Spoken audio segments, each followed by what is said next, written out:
You want to know what I'm saying? I want to know what you're saying. Dude, I don't know if you're ready for what I'm saying. I already know what you're going to say, but okay, just go ahead and say it so everyone else knows what you're going to say. I have the privilege, all right, not the right, the privilege to say to you right now that we're going to have to get to talk to Hannah Wicklund. Do you know? Okay. I can see from your face you don't understand what I'm talking about. Hannah Wicklund of Hannah Wicklund and the Stepping Stones? Yes. You pleb. Hannah Wicklund. Don't call me that. Yeah, you're a pleb. Hannah Wicklund is a Wunderkind. She's been touring since she's been 16? What were you doing when you were 16? Playing World of... Yeah, you were playing video games. World of Warcraft. Playing World of Warcraft. Twiddling your thumbs up your butt. While Hannah Wicklund was out there grinding in the music scene. All right? And she's had more experience in music than any of us, which is sad but true. But that's why talking to her was so great. Because she really shaped us up, She made me feel bad about what I was doing with my life. And she's really great conversation. Learn a lot of things about, what it's like to tour, how to make money, how to be a professional musician, what a crazy kind of life it is. And I was really glad to hear her talk and play. So here's Hannah Wicklund. Thank you for listening to Save That Podcast. This show is intended for a mature audience. Listener discretion is advised. Now, without further ado, let's get this shit show rolling.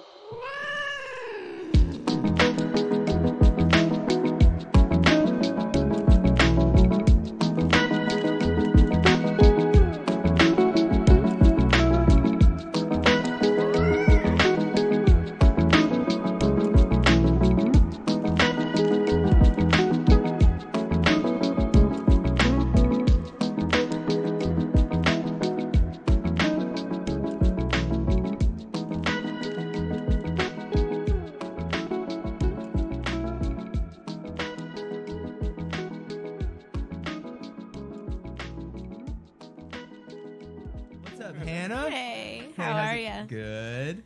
Good. How are you? I'm great. Yeah? Yeah. Even though we stressed you out earlier? Yeah, Hannah braved Nashville traffic to Murfreesboro during rush hour to come and be on our podcast. I think the hardest part was just finding diesel. Yeah. I'm like, I thought I'm in the country. That's what I was But gonna I say. forgot, Nashville, it's like 1 in 7 gas stations, I think. That's what it feels like. if you'd have come a little bit further, like Murfreesboro, there's diesel everywhere because it's all rednecks. You should just start making your own biodiesel in your garage or something. I've been cooking one up. You probably have time for that in between tours. Here, I was like, wow, we got way ahead of ourselves. Let's segue into a perfect little transition here. We're talking about time management. Now, one thing that we've gotten a lot from all the artists who come on is that you have to wear so many freaking hats these days to be an artist in 2019. So, how much of your time do you split just thinking about social media or self-promotion, just all the nitty-gritty business stuff? Unfortunately, I think about that shit way more than I want to. It's definitely taking priority, in boosting your career these days. It's like you have to be a social media wizard, and that stuff's hard. I'm so bad at it. They gave me the job for the podcast. They're like, oh, you should do this. And I have 300 followers on Instagram myself. So I was like, I don't know what to do. I tried to pawn it off on my girlfriend. She wasn't having it. It's really, really difficult. And you wrote a song about it, right? Isn't that? I did. Yeah. Yeah. Shadow Boxes and Porcelain Faces is about social media and the effects it's having on us and how much work it is to keep up that facade. I'm curious what you think that's doing to us, all of us in general, what effect that's having on us, and how do you personally try to combat that, if you do? Well, I think that overall, it just has all of us thinking about ourselves way more than we need to. And I know that's funny for me to say. I hate the self-promotion part about this. I love meeting people in person and talking to people and asking them what they do and me telling them what I do and that, which I don't really consider self-promotion. That seems to be the most effective way to to spread word about your music anyways. But whenever I just do it through Instagram, it just feels like I'm like putting out this facade, which is honestly what we're all doing. I mean, yes, people can post about the bad stuff too, but it's really hard to have that resonate in like a authentic way sometimes. And it's in such a small format that it's hard to actually convey anything. And it's funny that you mentioned that, because I just started a blog called The In Between, which is taken from a line out of Shadow Boxes and Porcelain Faces. And it's the first time that I've only done one so far, but it's kind of like this window into a deeper side to what kind of goes on, because the smoke and mirrors is a powerful thing. So. Yeah, I think that we're a Twitter generation, right? Everything, if it doesn't fit in, I don't think it's 140 characters anymore. They made it bigger. But like, if you can't express something in that period of time, a lot of people don't want to listen to it. But I think there is something for something like a blog where you can really get your feelings down, or something like a podcast. That's why we like this, and why we like listening to them, because you got 2, 3, 4 hours to express what you want to get across to people, as opposed to like social media or an interview that's seconds or minutes long, all these short little blurbs, and I don't think that's real. You know what I'm saying? Like, it's fake shit. But on the flip side of it, like, I took all of my stuff off Instagram. If you go to my Instagram account, there's no pictures or anything.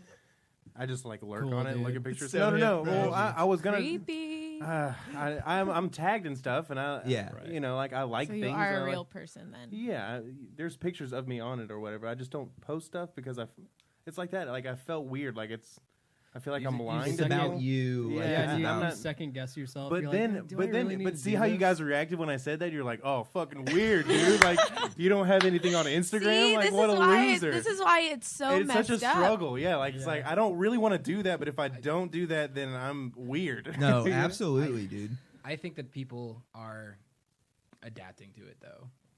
In the culture, you hear a lot of people having conversations like this.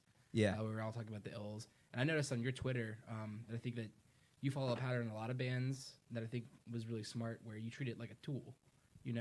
It's a means for letting people know information they would want to know about you that would be valuable, as a musician. And it's not a place where you're going to spend 8 hours in an argument with strangers that you'll probably never meet. Oh my gosh, that stuff is so exhausting. It's so toxic. Yeah. It's not even fun to read. That kind of stuff really stresses me out, because I don't know. Like, that's the part of social media that really freaks me out, because at the end of the day, we're all humans. And my least favorite thing in the world is trying to like open up to someone or talking about something that you really care about with someone in person, and being met with like, just like an attitude, or like you're trying to confide in someone and they shut you down. Like, that's so weird to me, because it's like, we're all humans. We all go through stuff, and a stranger could open up to you.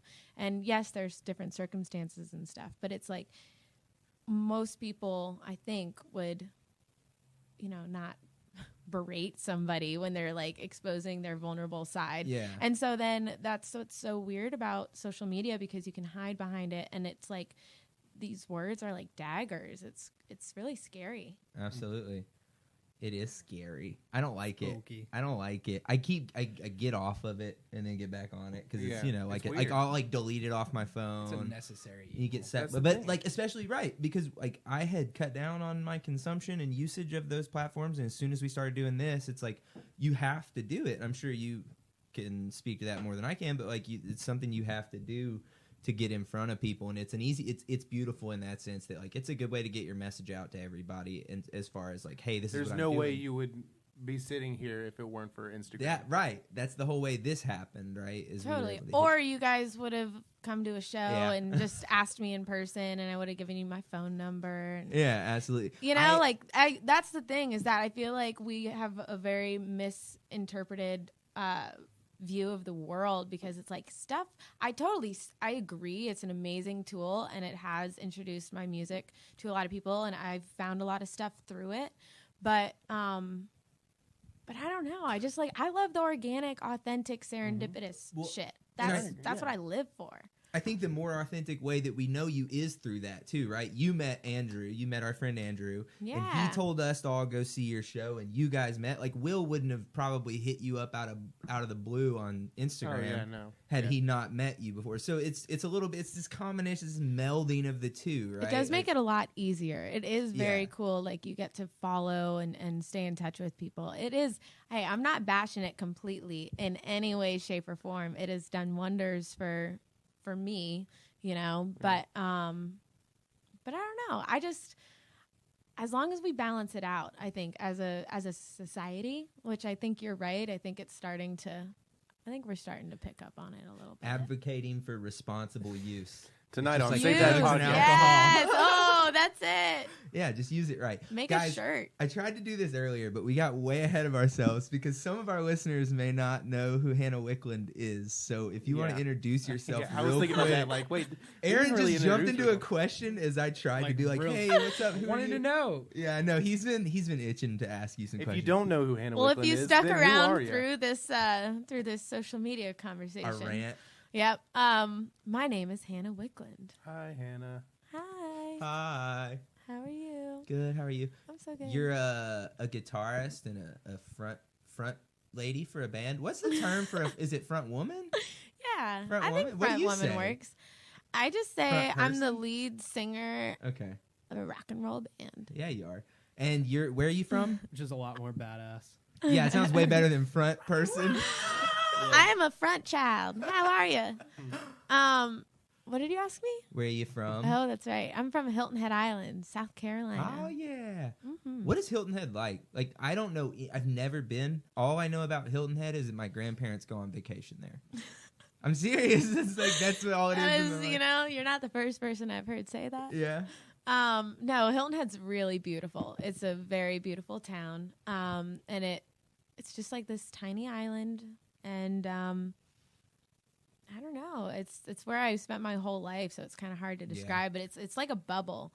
Like there's just like live music everywhere, and I don't know. It was a really cool place to grow up as a musician because it awarded me a lot of opportunity to play because there's so many tourists, and that's really what like seeded my markets when I started touring because we would go play places and like people had seen us on Hilton Head and they had been vacationing from like Ohio. That's so wild. it was a really rad place to grow up for music for sure. Because that's what I was going to ask what the music scene is like. So you, and I think this is also for people not listening, how you've been playing music for your entire life, right? You started piano when you were 3? Yeah, I did. How does that work? Do they hold your hands for you? Like literally? Yeah, they're taped like a marionette. Picked you up and dropped you up and That was it. Yeah, I think I just started like just playing like melody kind of stuff, and I remember Miss Ruth was my piano teacher, and I would go get dropped off at her house, and she lived in one of the Hilton Head has mainly like gated communities where you're not allowed to have colored houses or it's like very neutral kind of tone. Right. But she had a bright purple house, and I would go over there, and it was the best because she had like 20 wild bunnies in her backyard. What? So we would take a break Miss from Ruth, our the piano teacher, would have 20 bunnies. yes at her With her purple, In her purple house. Yes, It's naturally. like a fairy tale. And Miss Ruth was so cool. She had like really long, like blondish white hair, and she was just a cool lady. So that was my introduction to music. And my first gig was when I was 6 because my older brother had a band called the Gnomes. What a great name. Yeah. It fits perfect with the teacher.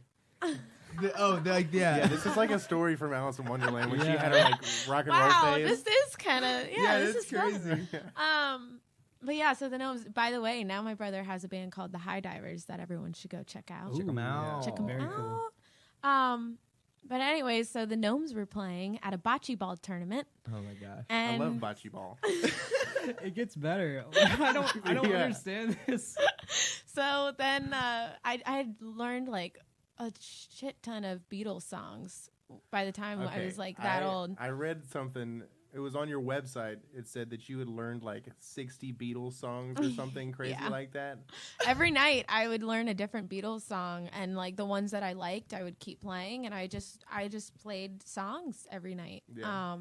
It was I had to practice because I also did like classical competitions and stuff. So like by the time I was like 6, I was doing classical stuff, and so the Beatles were like my treat. They were like the dessert. You know, like after I did all my classical stuff, I got to go learn a Beatles song. That's awesome. And so that's what I played. I only played Beatles songs. And Oh Darlin' was kind of like my first, signature cover, that I would pull out at all the parties and stuff. That's so awesome. Yeah. I don't want to interrupt you.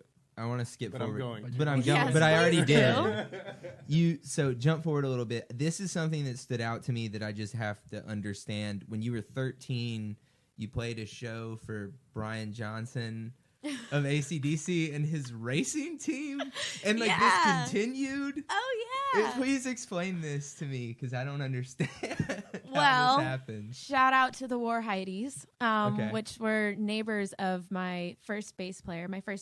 Also, shout out to Mick Ray.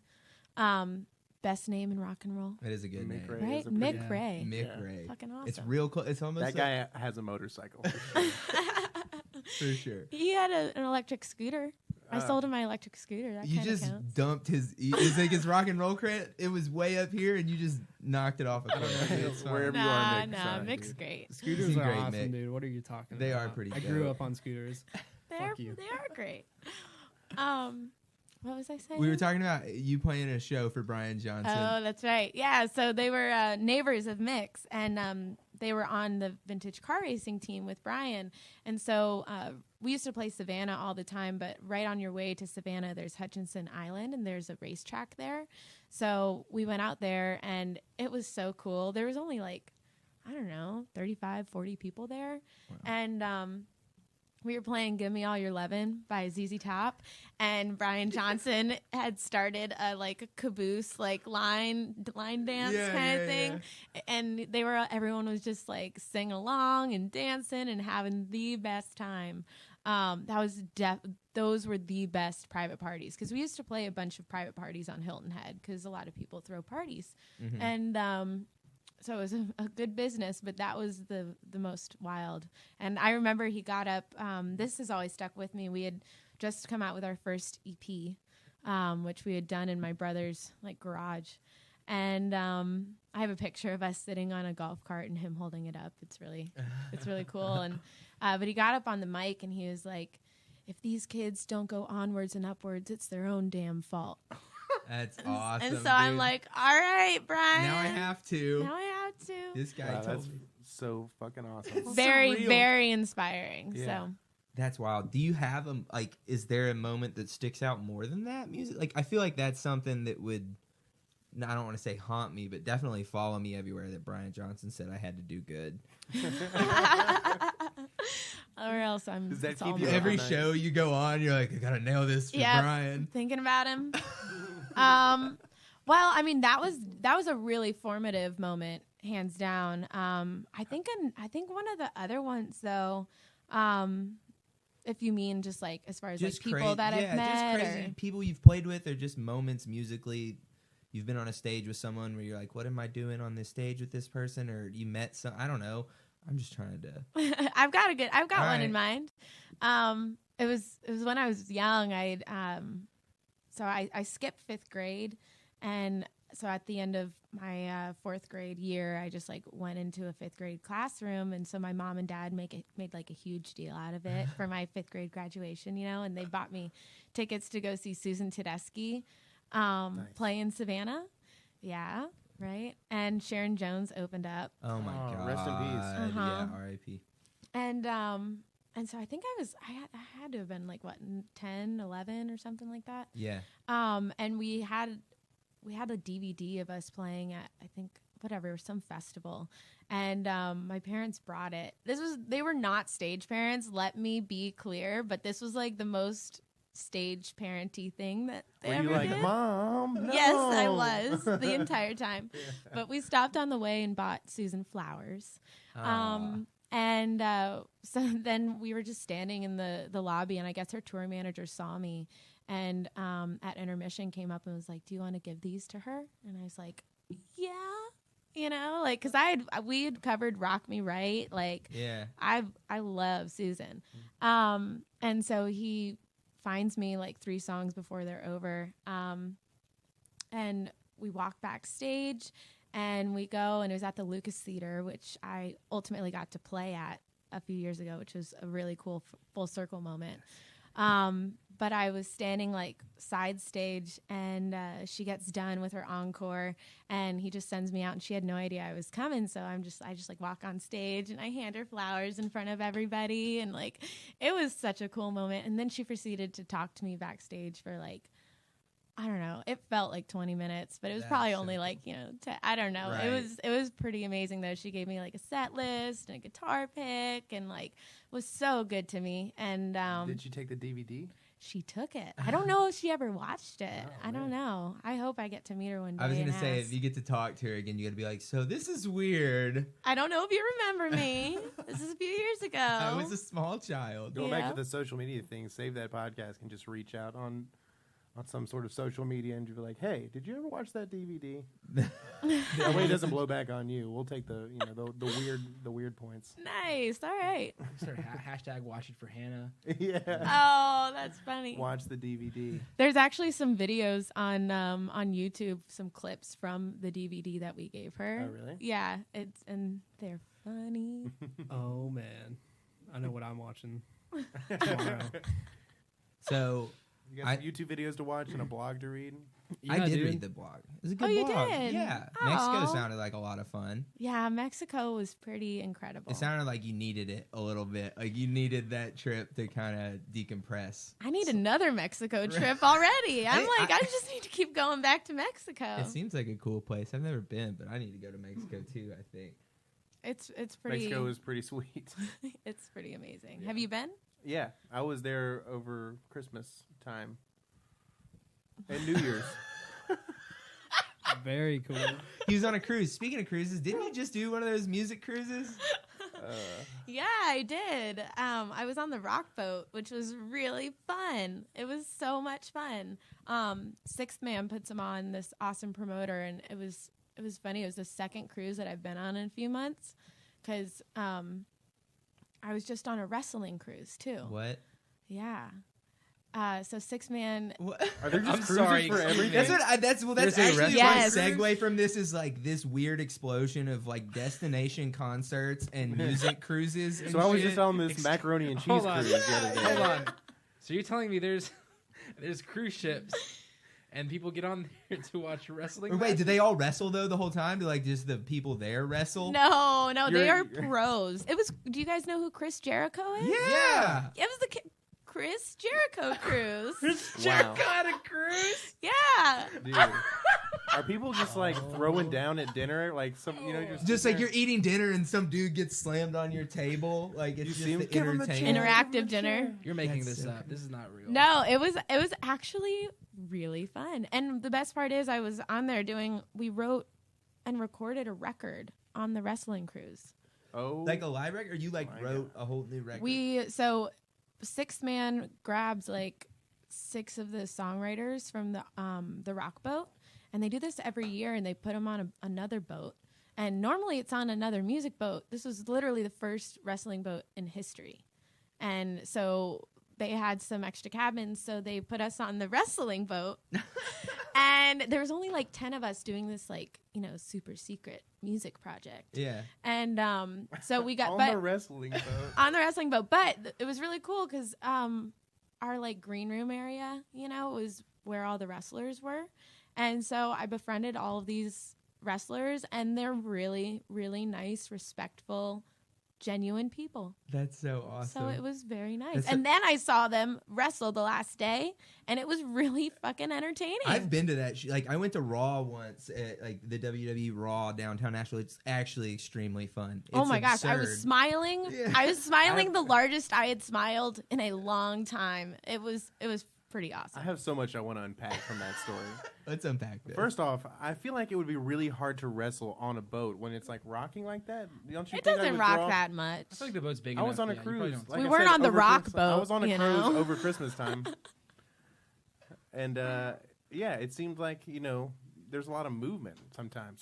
And you're trying to do that double axle backflip onto the guy or But something. I love how they're like, you know what would really get these artists' creative process flowing is let's put them on the wrestling cruise. It worked. It did. I guess the energy, like, did you think you got some? Oh yeah, there was some feedback? major camaraderie going on between us musicians because like Oh, we weren't able to like go off and see other bands. Like we were involved in what we were doing, Sort of, so like, we forced together. and none of us knew each other, and I came away with it. I came away from it with like 3 songs that I really like. And made some cool friends. So it was really What more could you want? crazy. I made that. friends. I saw wrestling for the first time. The I was first part of a ever new wrestling record. cruise. First in history. They were walking around the boat chanting, what did they say? Making history. Making history.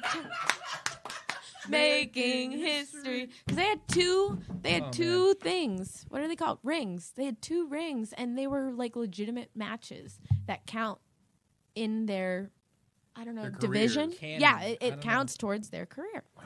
Yeah. Damn. That's crazy. We're gonna have to go on one of these. So Next when year, said- you should do a I think podcast we from should- the wrestling cruise. dude. Right? Was this like theatrical wrestling or like real like? No, I No, think it this was is like professional. the one where they have characters and they dress up and they have like Right. it's So it's not like- theatrical. okay, yeah. It's like acting Yeah, mixed yeah. with Because they could also No, be they like a also real are- competitive wrestling. I mean, not to say This is a They're weird definitely gray area. I don't want to athletes. offend any like wrestlers out there. no, they're like wrestling, but they are choreographed kind of moves. Right. Actually some of the dudes were on that TV show Glow.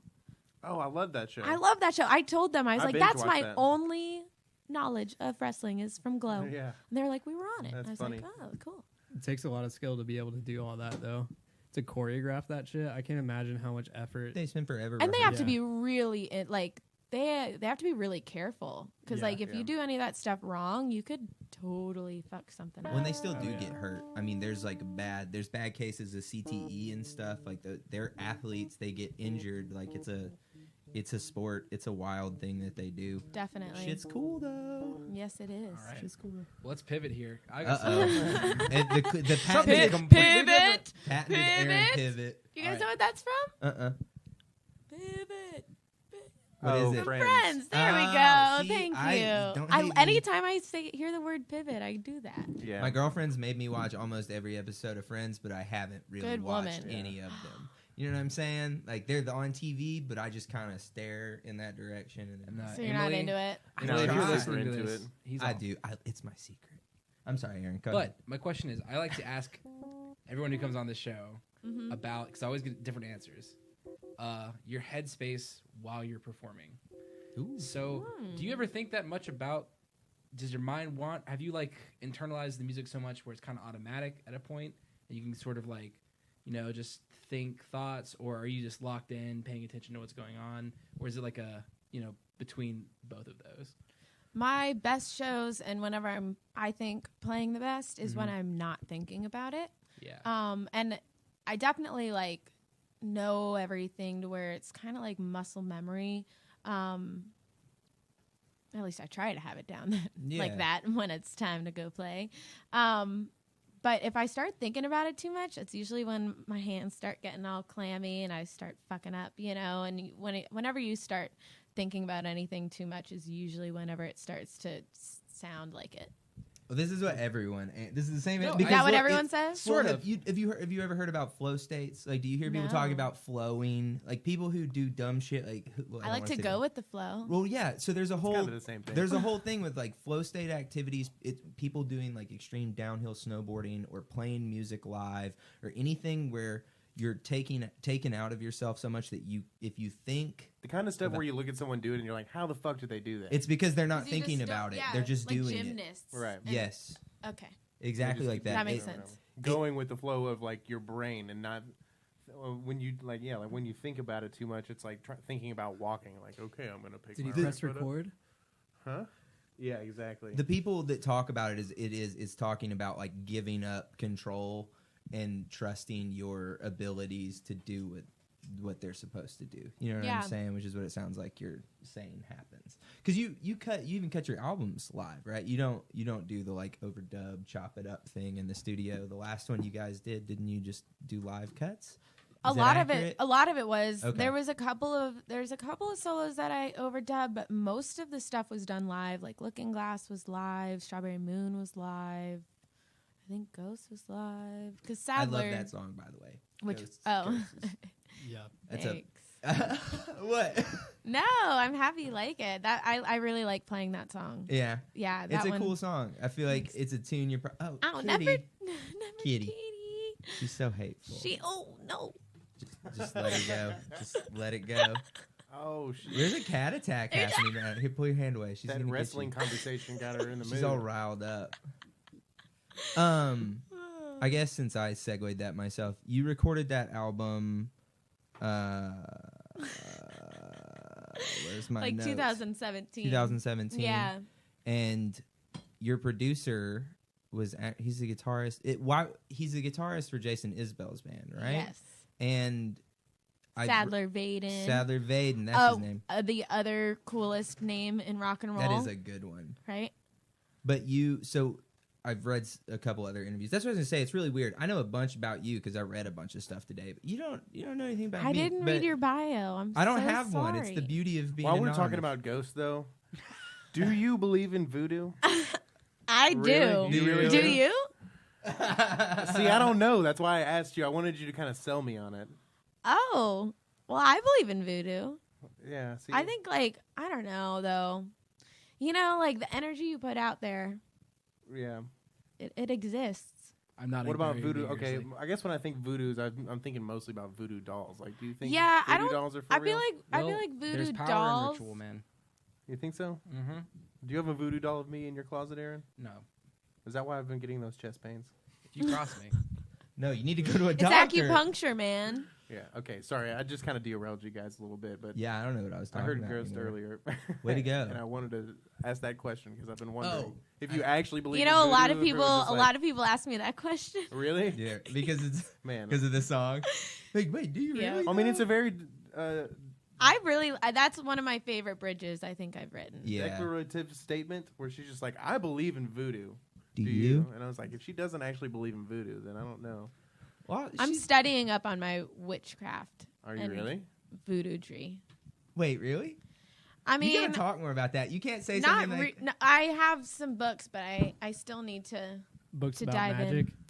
I have a Yeah. Sybil Leeks book in the other room if you want to read through that. It has some Interesting. general knowledge of. Have you heard of witchcraft. him?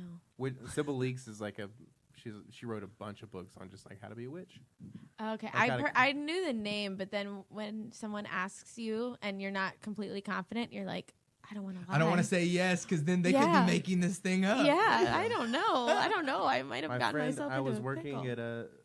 at a resort in Wyoming, and my friend was a porter, and she would clean bathrooms in the general store that I worked in. And she was cleaning a bathroom, and she came back and found this book. What's by it called? Sybil Leeks. In the bathroom. It's like Yeah, the. she found it in the bathroom. I can't That's remember the kinda title. It's something about creepy. the occult. It's like the history of the occult or something. Yeah, it's, like it's really, just it's all like categorized, like how to cast, put curses on your enemies and just things like that. Dude, how powerful would that be? to cast spells. Dude. Yeah, we I should know. start studying, I think. Magic? You can't use it for Yeah. the wrong reasons, man. If we're gonna do it, we're gonna have to do it. I'm going to use it on Neff to put her Forge to sleep connections. every time we record. I don't know. It's kind Hannah's of kind fun. of provoking her a little She bit. is. No. She's enjoying You're it. dangling a Jolly Rancher in front of her We're face. playing in a nice way. Not the in her forbidden face. I didn't mean fructose. provoking in like a negative Okay. connotation. Just like Oh, she's shit. a cat, and if you dangle a Jolly Rancher in front of her, she's gonna get excited. All right. Well, I pivot. get excited. So, while I was listening to your album, Yeah. one song stuck out to me in my head as it's a little bit of a black sheep compared to the rest, and it's "On the Road." So, can you Ooh. tell me the story? Like, what's the ingredients for that gumbo? Why is that song popping out to me? Well, I got the recipe for that song Hey. from Mr. Jack Kerouac. Jack Kerouac. I hope I am pronouncing his last name correctly. You right.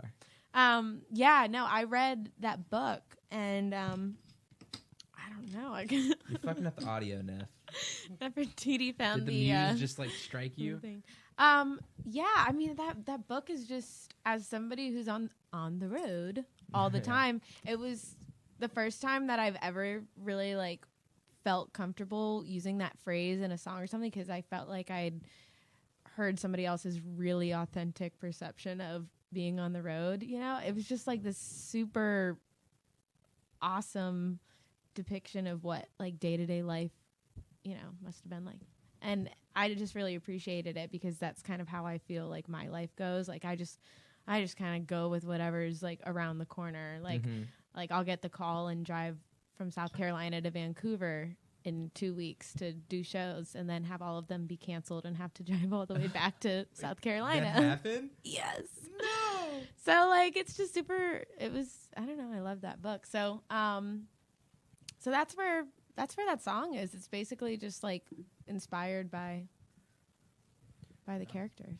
That's on the sweet. road. I actually, I like that you talked about it, like your influence was the book, because I feel like a lot of musicians get pigeonholed and they think that the only influence of their music is other musicians.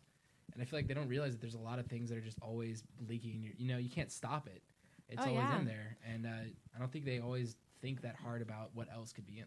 So what would you think is your most non-musical influence? Conversations. Oh, really? Oh my gosh. I am always stopping what we're doing when I'm talking to somebody and writing stuff down. I think that's where I've gotten a lot of really good stuff, and like things that my mom used to say to me when I was younger. Like I have this new song and it's called Sun to Sun, and my mom always used to say to me, a man may work from sun to sun, but a woman's work is never done. Yeah. And so like little, like, you know, little things like that.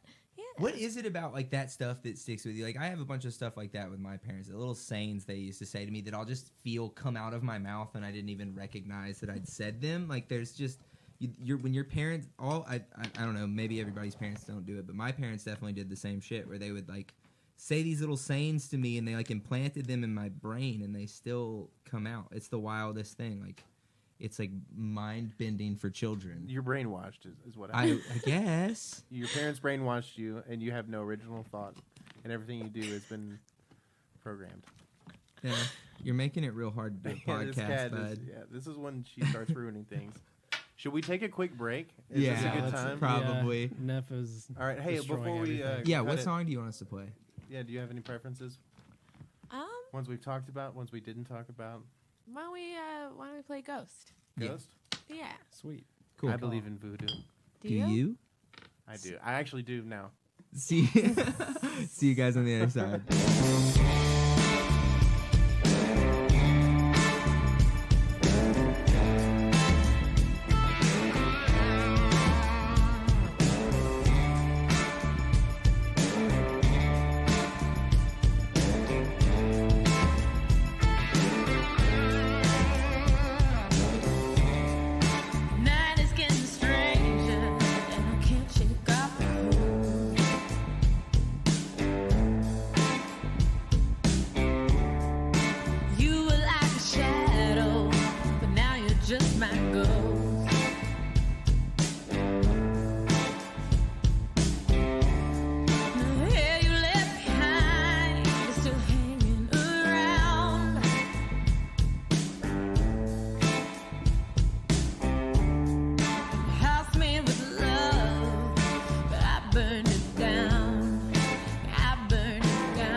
to love.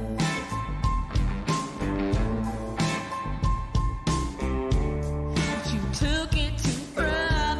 I've been haunted enough. You need to let go.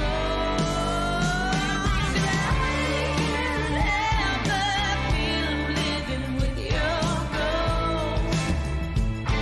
Your ghost.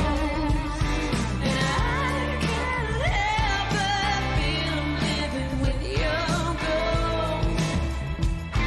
Your ghost. I believe in voodoo, do you, do you, do you?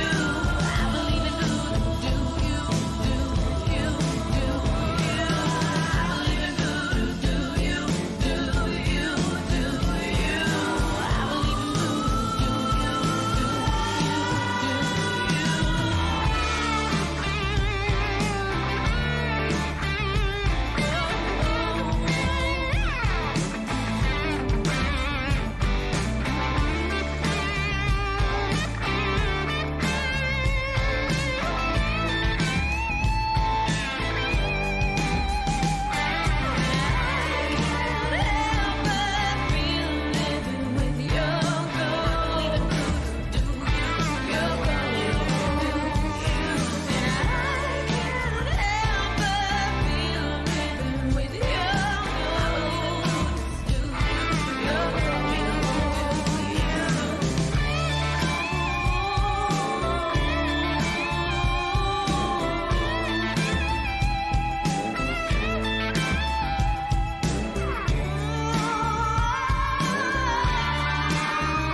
I've been hanging out for 20 Like minutes. you were just in your bedroom and You someone just walked walk.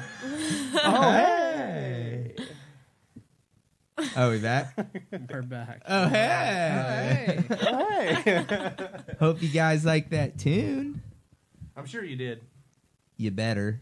I don't know. Yeah? Do you believe in voodoo? It now? seems like you don't. No, I really like that song. It's a good song. Thanks. Good job.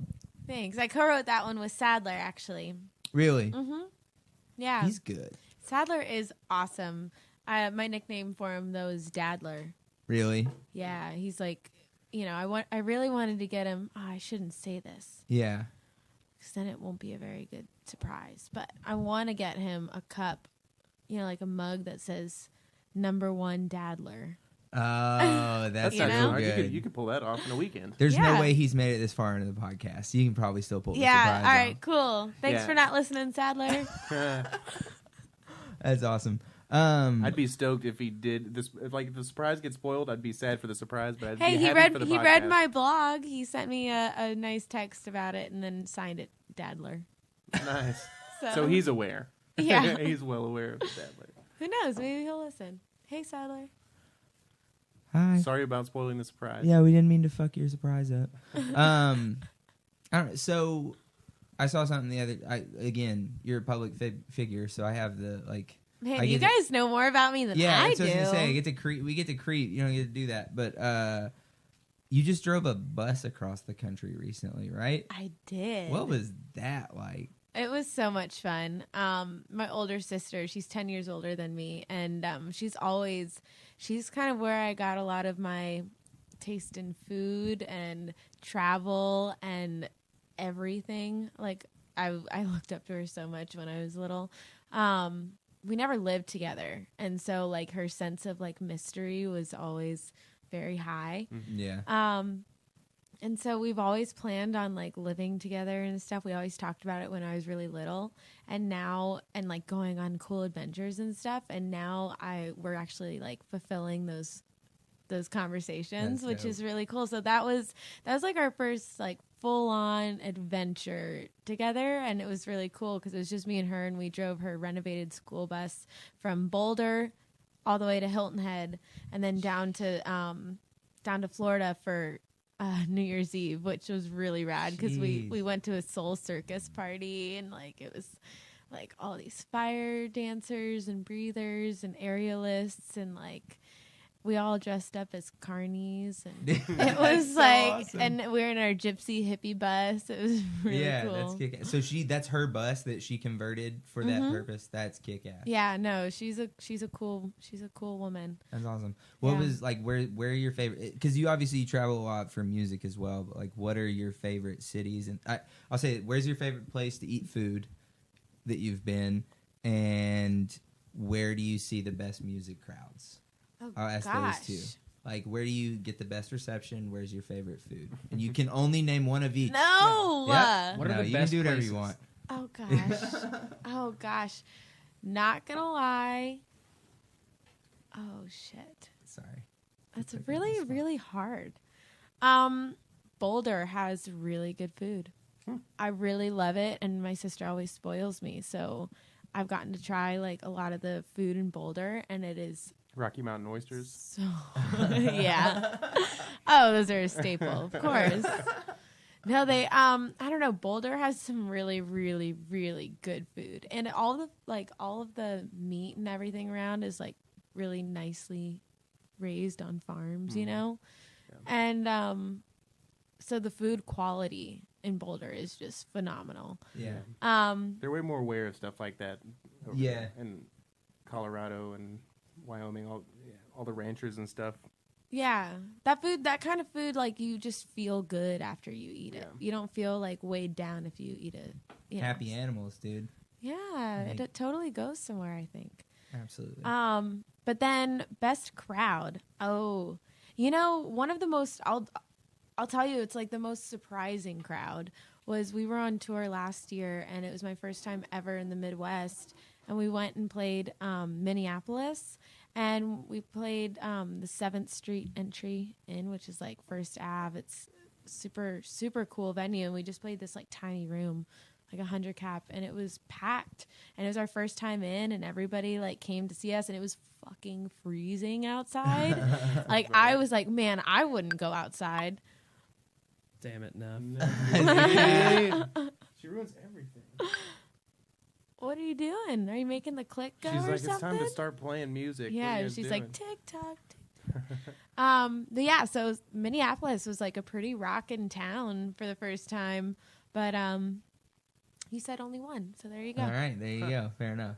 Minneapolis has a hip-hop day. I guess just like one concert.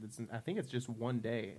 I know you don't listen to, you said you kind of just listen to older music. You don't listen to much current stuff. So I'm assuming you don't listen to a lot of I'm starting to listen to a lot more. Okay. But whenever I'm writing and like in like a heavy writing phase, I kind of withdraw and like just go to what I know. Yeah.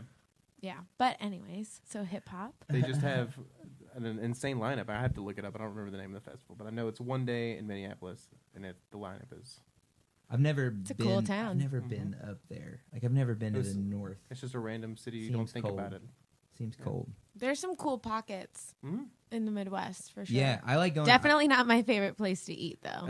I will say that. It's a lot like Murfreesboro. yeah, definitely. Ohio has a killer music scene, which is really. There's a lot of those Midwest towns or Midwest like states. I feel like there's nothing else to do. Right, there's not a ton going on, and so people will sit in their Start a houses band. and play music, and it leads to like some really, really cool That's what stuff. happened with the whole grunge phase in Seattle. There was nothing else So to do. rainy outside. It's raining. Like, I'm just staying I'm gonna here. sing about the rain. Yeah, those kids were sad, man. Really sad. Absolutely. I was gonna ask something because you guys jammed a little bit at the break and everything like tuned up for the jam, and I think it's pretty clear you're pretty solid at improv. But how much does improvisation play into what you do live, and like when you're writing songs, do you write music? Do you sit down and like, this is what I want it to sound like, or do you kind of play stuff till you find something you like? How do you does improv factor pretty heavily in what you do? Oh yeah, majorly. Yeah. I don't really consider us a jam band. Yeah. But we jam. Yeah. Like, that is a huge part of my show. But I love I'm a huge like Tom Petty fan. Yeah. So like, that's the kind of jam that I like to do. But I do like to open pretty much I've opened every show for the last, I don't know how long, how many years, probably like 7 years with a jam. And then we always close with like a super jam heavy thing because that's just like, rock and roll. It's like the heart. I feel like the heart of music. I think that's where inspiration strikes a lot of people, and I think it's a really cool way to watch people express themselves. Is again going back to what we were talking about earlier, with like you can sink into those flow states where you're not thinking. Everyone on the stage is talking to each other without speaking, and they're making things together on the spot. And there's something really cool about that. And I feel like people who are very good at music, that's a way for them to stay engaged and stay entertained with it, is like continue just you're creating on the spot. That's a lot of pressure, but I feel like it's also the most rewarding way to make music, probably. I don't know because I don't make it, but I guess. No, that's pretty accurate. I mean, it's definitely my preferred method. I mean, I don't even like to have set lists. So like really I improv the entire set, and like we have song structures. Like I like knowing where things are going to go in, but sometimes like some songs, if it's like a really like jam heavy song, I'll just change up the structure and just cue everyone, and just it's fun to stay on your toes. It's exactly it. It stays exciting because I've played like a lot of shows. Your website says 2,000. A lot. I think it's probably it's up there. Yeah. Yeah, it's probably a little over now, and it's I don't know, that's how I get excited to go play, like most of the time. I love playing my songs, but the jams are what you look forward to. Mm-hmm. And when you're playing with really sick players, it's just so fun, and it's just different every single time. What about some times that you played with some really sick players and felt like kind of intimidated? You got any intimidation stories? Oh yeah. Who scared you the most? Yeah, who scared the shit out of you? I don't know if they scared the shit out of me. Okay. I don't get scared. Maybe just a little bit of poop. Just a little bit of poop. Well, I was pretty nervous when I went up and played with the Marshall Tucker band. That would make me nervous. I opened up for them, but I didn't know they wanted me to come and play their last song, Can't You See, with them, and I'd never played it before. And like, so that one I was a little scared because I didn't know the song. Were you backstage, like looking it up on your phone?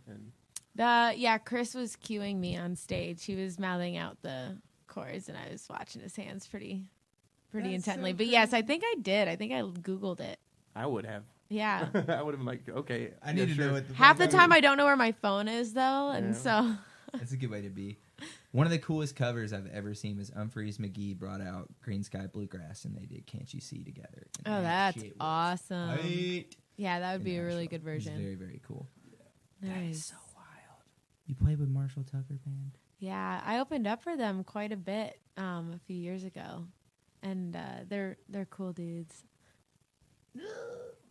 What are we doing here? Yeah, I don't know, man. A podcast.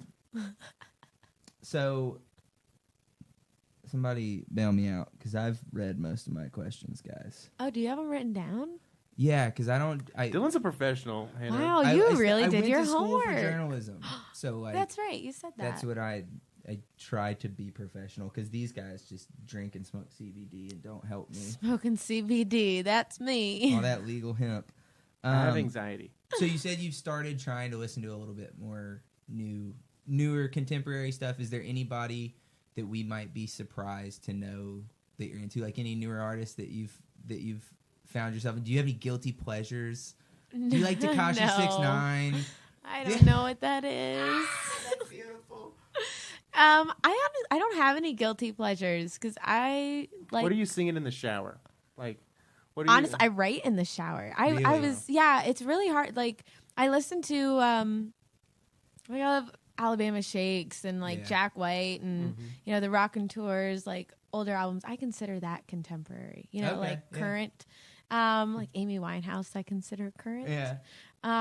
So that's kind of the world that I live in, like with current music. I definitely keep an eye on stuff and check out a lot of music, but I always find myself like going back to that heavily. So. You knew who Karungabin was. You're not like under a rock or anything. Oh no, I go like Krungbins, Snarky Puppy. I just don't know how to say so many of these bands' names, and to be honest, I am so terrible with names that I listen to so much shit, but then whenever it comes time to regurgitate it, I'm like, yeah, absolutely. Etta James, Yeah. Janis Joplin, Yeah. I don't they're know. current, right? Somebody play Skinner. Yeah. So you said you skipped 5th grade. Oh gosh, why you, did like, I say super that? smart? Damn it, you stepped on my fucking punchline, bro. I was gonna say, are you a genius? No. How old were you when you graduated high school? I just turned 16. What the fuck? So you're a genius. No, I just know how to work the system. Ah. It's South Carolina, y'all. It's, it ain't rocket science. It's not rocket appliances. Nope, Yeah. rocket appliances. She had to throw rocks into a can, and they let her out of public education. You're free to go now. Exactly. I nailed Tetris, and they were like, oh, wow, go ahead. No, just kidding. I love South Carolina. Yeah, be very careful. There No once you come shade back. thrown. Yeah, that was a little bit far with the rock comment, Aaron. I don't know how Yeah, I felt I'm about sorry. that. I hate on the South because I love you, South. I'm from you. Yeah, he's from I'm from Louisiana. Louisiana. Oh, Louisiana. That's like a different kind of South. It's so funny. It's interesting down there. Yeah. That's not funny. It's just funny how there's different types of Southern. Let me Well, like, stop insulting the South. I love you. Even East Tennessee and like Middle Tennessee are completely different worlds. Hill people and plateau people, Yeah, the Valley folk. the valley folk. How did you make your Nashville ties? Coming from Hilton Head. So I was living in Charleston, fresh out of Hilton Head. And then I started working with a booking agent that lived in Nashville, still does. And so that was kind of the first real music business He was relationship. like, come down here and I'll get you shows. Basically. Well, I didn't have to move here. We were working together before for like the whole year that I was in Charleston, but it just kind of seemed like stuff, like the ball kind of rolled a little faster here. Yeah. And I love new experiences, so I'm willing to jump down any new rabbit hole at any time. So I just was like, you know what, let's try Nashville. And I was here for like a year and a half. And Didn't take. well, I was on tour the whole time, so I probably only collectively spent like 3 months in Nashville, but I was paying Nashville rent. Yeah. That doesn't make sense. No. And I just gone through my first breakup. I was under 21 and I didn't know anyone in town. And I was like auditioning people like crazy because I've been trying to find like committed band members, and that's kind of hard in Nashville. Yeah, especially when you're trying to do your thing with the queuing people and the fluidity of a song. You can't just like pick someone up off the side of the road and be like, all right, play this. Exactly. I know what I want, and I also, it's hard finding people that are really wanting to like be in a band in this town, I feel. Yeah. Because everybody, there's so much opportunity, so it's very tempting. It's If like they wanna be it's in a like band, the age they're in of a band. Tinder, It's like so easy to just like go and see what's out there. Why isn't there like Tinder for? Oh, there definitely is something like There's actually this new thing. I don't really know the name. I don't know too much about it, but I heard that it's like a invite only, really high tier, like hired gun musician app, something website, whatever. Don't quote me on that, all right? That quote would be really funny. She's in also print. the spokesperson for this. So. Yeah. Yeah, I shouldn't have even mentioned it because I really don't even know. Look, she's I know what you're invited, supposed and to we're be. But not, I and heard she's about like, it. Fuck, I told them. Yeah, that's No, supposed to be a they've big done a secret. few in Nashville. They have like a Oh, he knows. yellow. They have It's some real. sort of yellow logo. Oh. I forget what the fuck it's called. Is this a This phone sounds like book? Are you some guys talking about the phone book? Yeah, it's Yellow Pages. It's so old, it's new again. It's like this new retro thing that they're doing where musicians can find each other. I found one more. I dug through all my notes and I found one more. So you guys, it's all y'all from here. But Well, once you're done asking questions, we'll just jam. Hell yeah, that sounds easier. So you've obviously, you've been playing music since you were 3 and have been chasing that dream since. But if you weren't a musician, what would you want to do? I'd be an artist.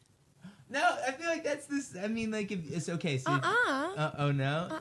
Okay, so your mom paint. does art What would too, be your right? paint? Would be your medium, like acrylic? I like to draw a lot. Yeah. Sorry, But it'd I be found the oil. name. What is it? Jam card. That is the name. That's the name. This is it. Jam card with a yellow logo. Told you. It's the Spotify logo turned sideways, Is it really? pretty much. Seems derivative. There's gonna be talk It's, about you that. paint? it's Do you invite paint? only. Yeah. Yes, I paint. That's awesome. And so your mom paints. Your dad. My dad Plays also music. paints. Your mom painted your album cover, right? She did. Yeah. She's so talented. She's actually her and I were scheming on my way over here on that 2-hour drive from Nashville. Sorry. I was talking to my Sorry. mom about we want to do this really cool backdrop, like this mural thing for my upcoming tour this summer. And so she's gonna paint this really cool thing that kind of ties in a lot of references from some of my different songs. Like I have a song called Strawberry Moon, and then I've got some visual aspects to my songs. So we're gonna try and create a visual representation of my music. That's cool. That's Yeah, kick-ass. I'm really, really stoked about it. So me and my mom are gonna get real artsy here in a few days. Yeah. So did they ever? It seems like I can't see my upbringing was so backwards from yours. I came from a place where I remember asking for instruments and being like, "Hey, this is," and my parents were like, "Here's a baseball glove and go to school." And it sounds like you came from such a nurturing, creative environment. I can't even wrap Are you my throwing head. shade at your parents right Yeah, now? hey Aw. mom, I wanted those drums. Mom, I wanted to be Hey, an it's never artist. too late. No, it's not. It's fine. I pay for bass lessons right now. There I'm you trying go. to learn, I'm thinking but- about pictures of Dylan's family, and he's just wearing a beret and all pouty in it. I could dress up like a sailor. Yeah. Just an angry little sailor. You Little nailed it. cigarettes. They Life, just don't understand me. I know. life is shit. That didn't go away. I was trying to ask a question, but this came about me. What's it like to have cool parents? They support you and love you and shit. All I got was a stupid baseball glove. Oh no, it's pretty great. You guys should try it. Yeah. No. Baseball was cool too. I will say Baseball is that. cool. She was tight. Baseball's time. Hell yeah. Well, that didn't go anywhere. No. Sorry, everyone. No, my parents are awesome, and I was definitely very fortunate Yeah, to be born to them. it Yeah. sounds like it. Are they Yeah. still in Hilton Head as well? They are. Right I don't know on. why you'd leave. It's a beach, It is and very Sounds like beautiful. a paradise, yeah. Yes, it's a parent dice. Parent. No. All right. Oh, I've got my dad's terrible sense of humor. It's fantastic. That was a dad joke. Yes, it was. You guys have more. It looks like you're itching to play some music, Will. Yeah, I think we're itching. I think we've done what we're gonna do with Yeah. the words, and now I'm gonna quit talking. Yeah.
super cool. It's been a roller coaster of a day. Yeah. It's been a long day. Yeah. Thank you so much for joining us. Yeah, thank you so much for coming down. Really appreciate it. So we're going to end our segment with my favorite time, show and tell. Save that suggestions. Are you ready? Yeah. I'm not ready. Hold on, Aaron. Ben's got to put music. Ben's on. got to put the music ready. I gotta put the song on. Ooh, what's this? Oh yeah, suggestions. This is our plug-in music. I like it. Well, I'm going to be going on tour this summer, starting at Shaky Knees in Atlanta in May. So shit. come check it out. So if you're listening to this podcast, then you can go to Hannah Wicklund's page and you can find all the tour information. So go check it out. Do that. It'll be fun. You'll be real sad if you don't. Thanks for You'll having me, regret it. y'all. Thank you for coming. We appreciate it. Aaron, All right. do your show and tell. Here we go. I recommend everyone check out a song called Point of View by Cornelius. Cornelius is a Japanese, I don't even know how to classify them, a band. Their drummer, she's inhuman. She's a robot. She's so tight. I can't get over it. Go look up Point of View. Came out in like 2001. They just had a Tiny Desk concert, and they're still killing it like 20 years later. So Cornelius, it's a great band. Everyone should check it out. Check it out. You guys just want to go in order today. I've got my trusty piece of paper here. Yeah. I'm gonna plug, and this is funny that you mentioned Susan earlier, but Tedeschi Trucks just put an album out, Hell and yeah. it is absolutely fantastic. It is called Signs. Second track on the album is called I'm Gonna Be There, and it's beautiful and huge. And if you're not religious but you want to go to church, maybe go check out Tedeschi Trucks band. I don't know, they're fantastic. If you know who they are, you already know you like them. If you don't know who they are, you'll like them soon. It's Derek doing Derek things and Susan doing Susan things. So go check that album out. It's called Signs. It'll be good. Yeah. I'm not even sure if I should plug this because I don't even know if I like it yet or not, but I've been listening to a lot of this band, and they're called Sheepdog Wolf. Yeah. And their drummer's really good, and they're just kind of weird. It kind of reminds me of like a Dirty Projectors, kind of just like strange. They're just strange songs. Like weird sound design. But there's lots of harmonies, and the singer has a great voice, and their drummer is fantastic. So check them out. What's it called? And let me know if you like them, because I'm not sure if I do yet or not either. Who is it? Sheepdog Wolf. Sheepdog Sheepdog Wolf. and Wolf. Okay, for sure.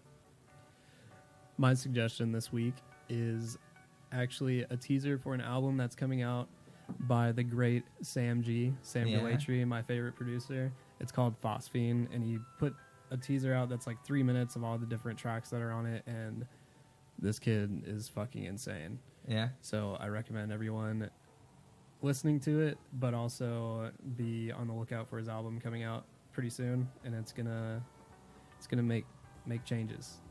Make changes yeah. to the Change the music, world. Hell yeah. to the SoundCloud crew, so yeah, there you have You're it. on the spot. All right, I've got one, it's an album, though. Everyone should go listen to Lenoise by Neil Young.